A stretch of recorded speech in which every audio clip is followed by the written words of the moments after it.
नमस्कार विद्यार्थियों। आज हम मुहावरों पर चर्चा करेंगे। तो चलिए देखते हैं।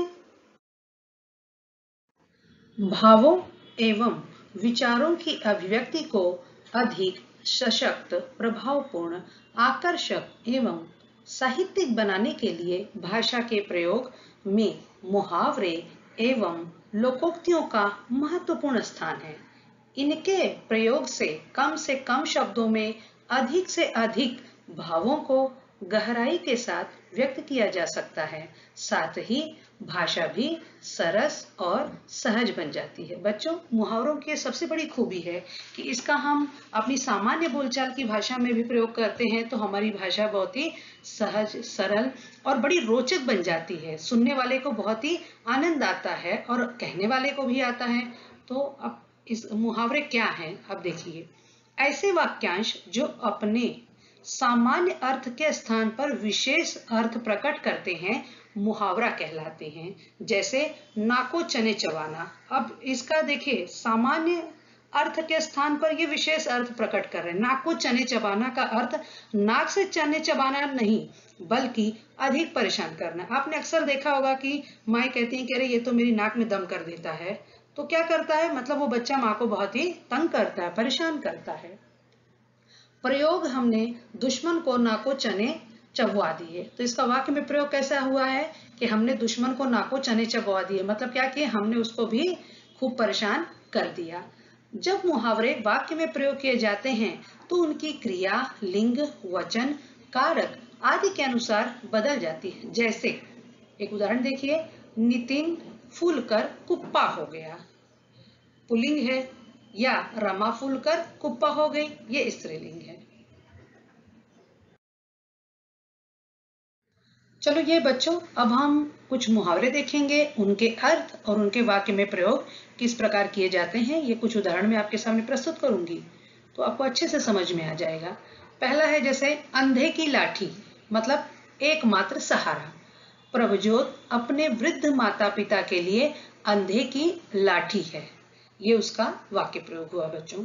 उसी तरह दूसरा शब्द है, मुहावरा है, अंधेरे घर का उजाला, मतलब होनहार संतान होना। डॉक्टर मणिशंकर अनपढ़ माता पिता के अंधेरे घर का उजाला है, मतलब एकदम होनहार, आज्ञाकारी संतान थे वो।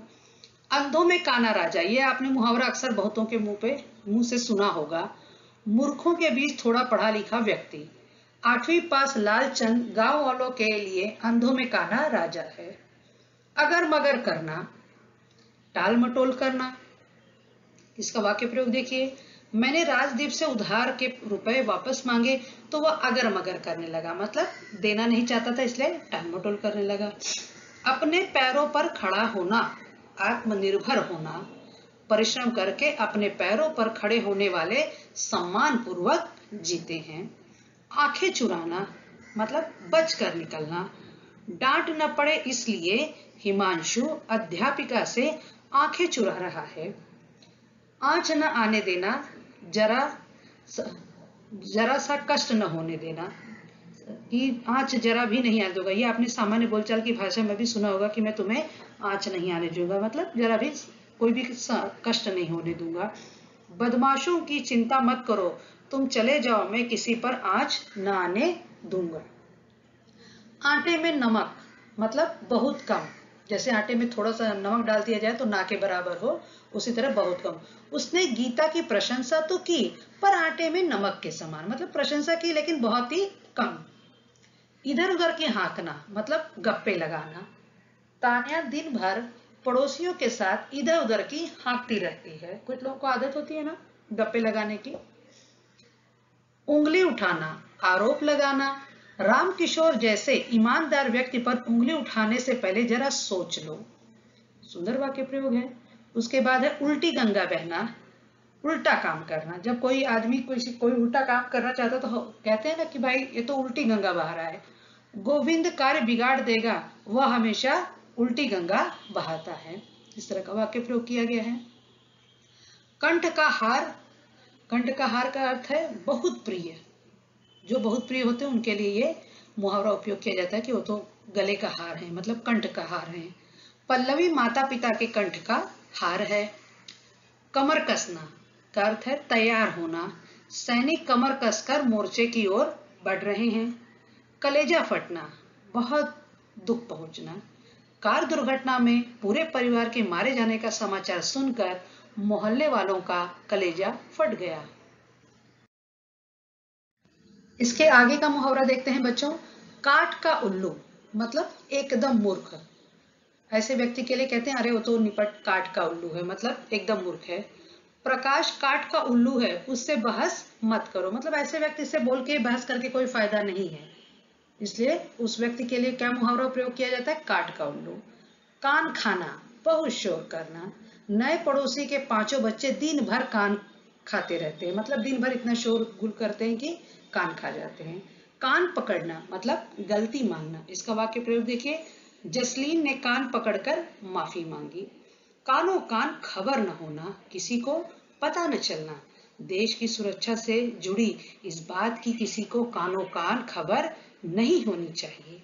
कीचड़ उछालना का अर्थ है बदनाम करना। आजकल नेताओं का काम एक दूसरे पर कीचड़ उछालना ही रह गया है। खरी खरी सुनाना मतलब साफ साफ कह देना। सोफिया ने बहू को खरी खरी सुना दी। खून का प्यासा, जान का दुश्मन होना।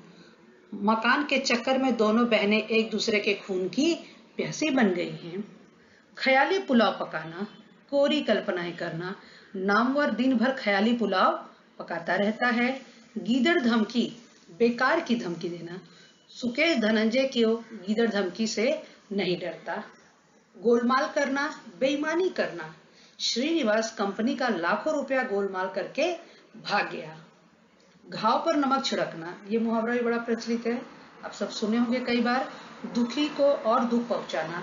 विधवा योजना के रुपए हड़प कर सुरेंद्र ने उसके घावों पर नमक छिड़क दिया, मतलब जो पहले से दुखी था उसे और दुखी कर दिया।